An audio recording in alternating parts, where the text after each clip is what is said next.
Welcome back to the channel, lads and ladies, and welcome to Wagner Valkyrie in Pokrishkin's P39. This is P39? Did I get that right? It's the Era Cobra. And I should know this is one of my favorite aircraft in the game. Not because it's completely overpowered.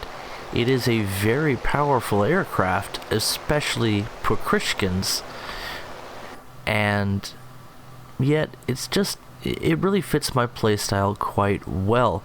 It is a multi-versatile aircraft in terms of being a pure fighter.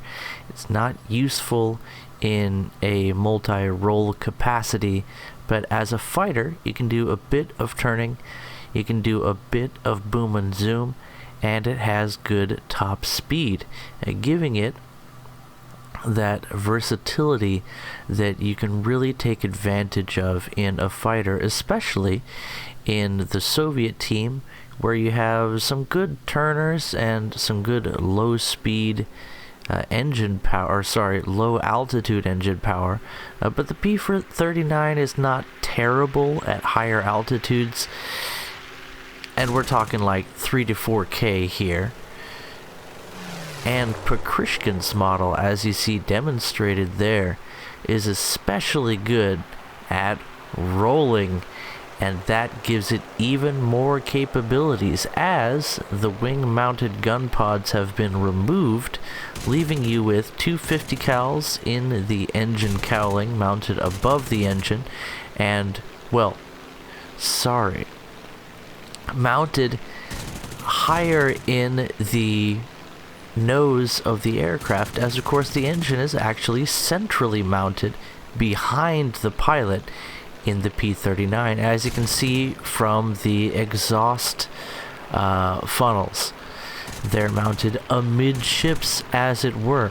Now, one thing to note as Valky goes one-on-one with this enemy fighter. What is that? It's moving around too quick for me to read the name here on the... Is that a Corsair?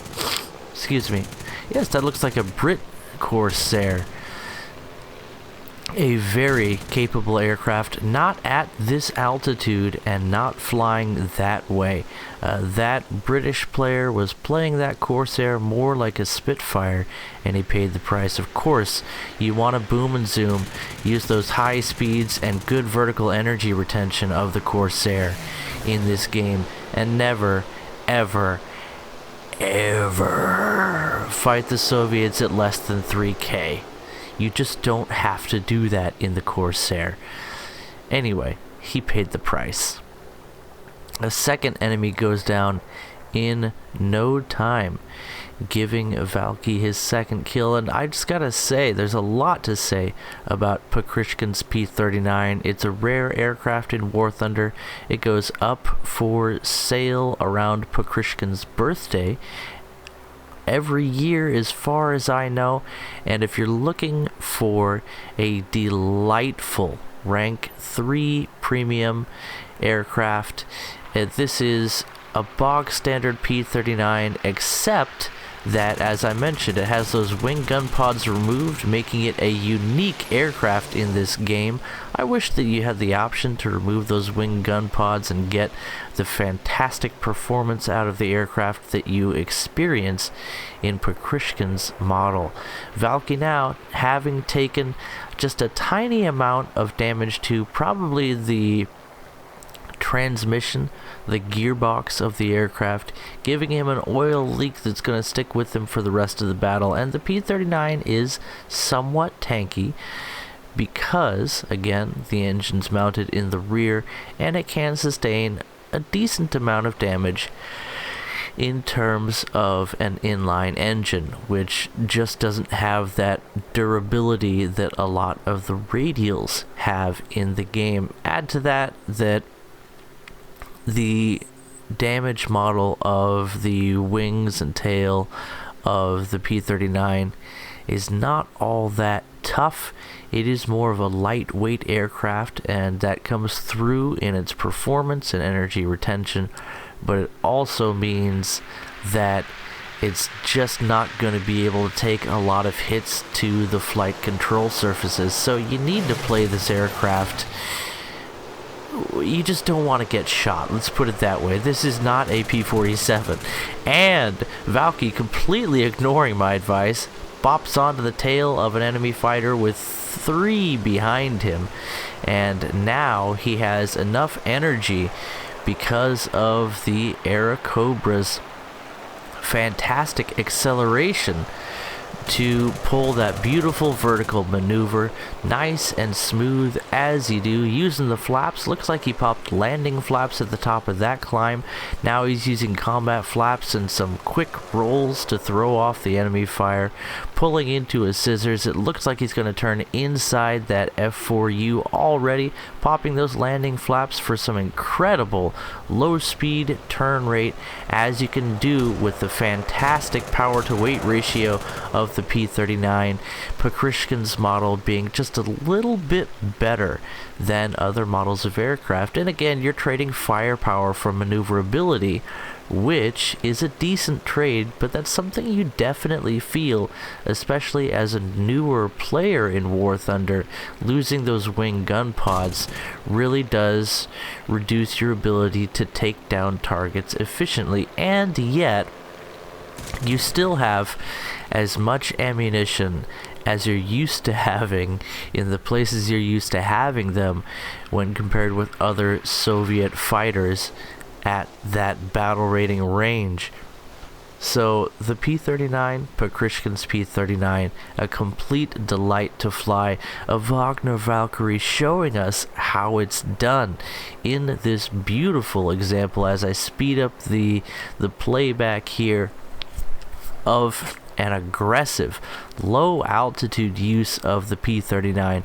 Myself, I like to climb to about 3K and then dive on some people and drag others down, but that's not necessarily what you have to do. And if you want to get kills when you're on the Soviet team, you better be one of the first people into the action, because the Soviets either kill everybody at low altitude in the first 6 minutes of the game, or they all get slaughtered by people that actually climb and boom and zoom. And you know what happened this time? The P-39, flown by Wagner Valkyrie, killed a good number of the enemy team in the first few minutes. It looks like he came in a little hot on that landing, but he salvaged it. It'll buff out, comrade, no problem. It looks like you owe your ground crew another bottle of vodka there, Wagner. And one thing that I definitely want to mention before this video comes to a close, with more kills, by the way, for Valky. You like it when I call you Valky, but is this aircraft is absolutely gorgeous. And it's not a classic beauty the way the Italian planes are. It's not a creatively decorated aircraft the way that the German planes are. It's not Walt Disney Animation Studios the way that the American planes are.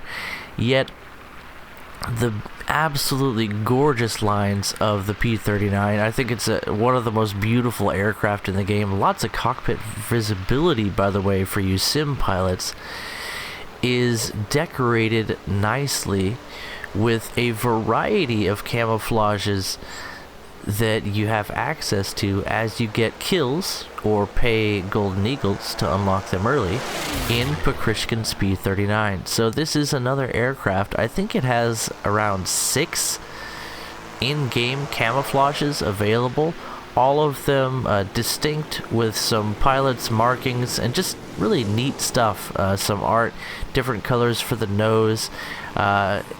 It's nice. It's about as creative as you're allowed to get in Soviet aircraft. So that is another selling point for Pokrishkin's P-39. If I had to recommend one premium to any player of Soviet aircraft, if you're into props, then my number one recommendation would be P39's P39. It is, as I mentioned, a delight to fly. It fits perfectly in with Soviet aircraft.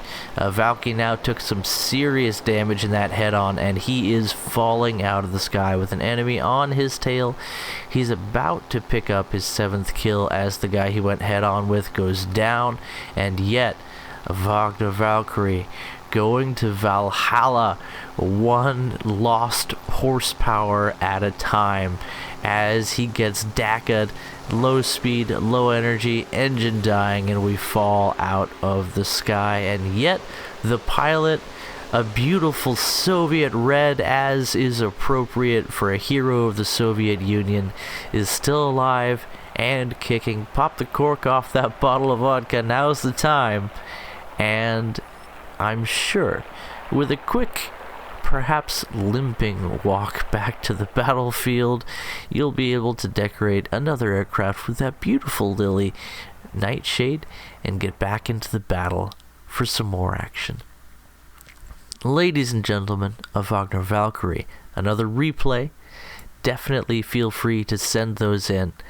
And P39's P39, possibly my favorite lower tier premium in the game, and a beautiful, rare, and versatile fighter in the game of War Thunder. Catch you guys in the next video. Bye-bye.